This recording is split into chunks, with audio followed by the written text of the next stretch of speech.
अस्सलाम वालेकुम वरहमतुल्लाहि वबरकातुहू। प्यारे दोस्तों, आज मैं आपके सामने एक एपिसोड सऊदी अरबिया की बातें यादें लेकर हाजिर हुआ हूँ, नंबर 4। उम्मीद है कि आप पसंद फरमाएंगे। इंडिया या दूसरे मुल्कों से सऊदी अरबिया आने वालों का सबसे बड़ा मसला होता है अरबी ज़बान का। जो लोग यहाँ आते हैं वो अरबी सीखते हैं धीरे धीरे। मुस्लिम हो के नॉन मुस्लिम सब यहाँ आकर अरबी सीखते हैं, अरबी बातचीत सीखते हैं। दूसरे ममालिक के लोग भी यहाँ पर अरबी सीखते हैं, जैसे पाकिस्तानी है, बांग्लादेशी है और इसी तरह से जो है फिलिपीनी है, श्रीलंकन है। ये सब लोग भी यहाँ आने के बाद अरबी सीखते हैं और अरबी में बात करते हैं, जो लोकल बातचीत होती है। इंडिया से आने वाले हिंदू हों कि क्रिश्चियन हो या मुसलमान हो, यहाँ आकर अरबी सीखते हैं और अरबी में बात करते हैं। बहुत सारे नॉन मुस्लिम्स, हिंदू और क्रिश्चियन इंडियंस, ये जो है इंडिया के मुसलमानों से अच्छे अरबी बात करते हैं और अरबी समझते हैं। ये लोग अल्हम्दुलिल्लाह, माशाअल्लाह, इंशाअल्लाह सही बोलते हैं, सही वक्त पे बोलते हैं और इसका प्रॉपर इस्तेमाल करते हैं। हमारे यहाँ जो केरला स्टेट है, यहाँ से जो लोग आते हैं वो सबसे ज़्यादा अरबी बात करते हैं। इनकी अक्सरियत या तो मलयालम बात करती है या अरबी बात करते हैं। इनको बास को इंग्लिश भी नहीं आती और बहुत सारे लोग अब तो इंग्लिश बोलने लगे हैं।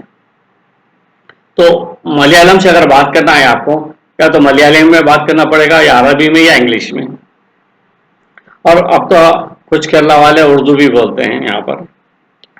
एक हमारे दोस्त के ऑफिस में एक ऑफिस बॉय था जो सिर्फ मलयालम बात करता था और अरबी बात करता था।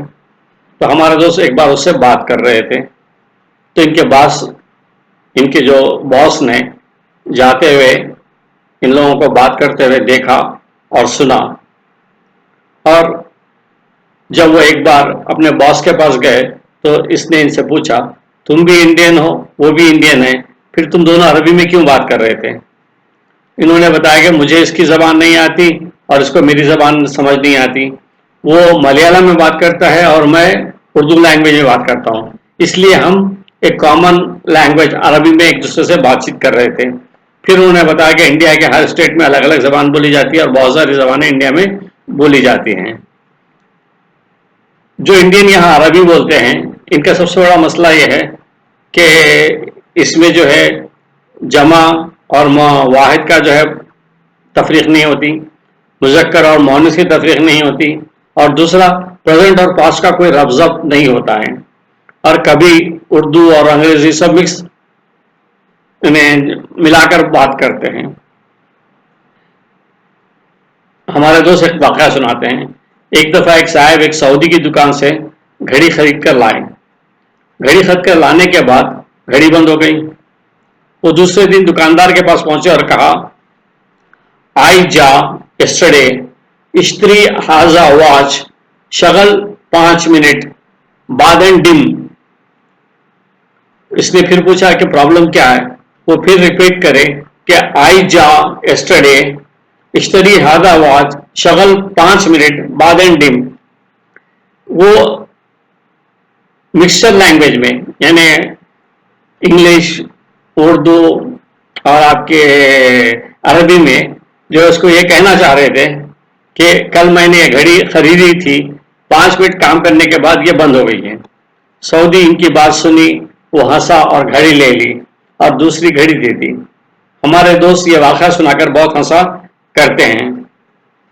और सबसे बड़ी बात यह है सऊदी अरबिया में कि हम जब लोग अरबी बात करते हैं सऊदियों से या यमनियों से या किसी और अरबी से, तो वो लोग जो है इरिटेट नहीं होते, परेशान नहीं होते, बल्कि कोशिश करते हैं कि आप कहना क्या चाह रहे हैं, आपका मंशा क्या है, आप क्या बताना चाह रहे हैं। बड़े सब्र से, बड़े पेशेंस से सुनते हैं और आपकी बात समझने की कोशिश करते हैं। और ऐसा होता है कि हमारी लैंग्वेज, हम जो है फ्यूचर की बात कर रहे होते हैं और वो जो है माजी की बात होती है, तो वो लोग समझ जाते हैं और हमारे साथ जो है वो डील कर लेते हैं और बात को समझ जाते हैं हम कहना क्या चाहते हैं। हंसते हैं कि हमारी लैंग्वेज सुने। پیچھے مذاق بھی بناتے ہیں، لیکن یہ ایک ان کی اچھی خوبی ہے، اور یہ کہ وہ بڑے اس سے سنتے ہیں اور کوشش کرتے ہیں کہ آپ کی پرابلم کیا ہے اس کو سمجھیں اور کوشش کریں کہ اس کو حل کریں. Thank you very much. آپ کو یہ بات بتانا چاہ رہا تھا اپنے ایکسپیرینس کی. Thank you.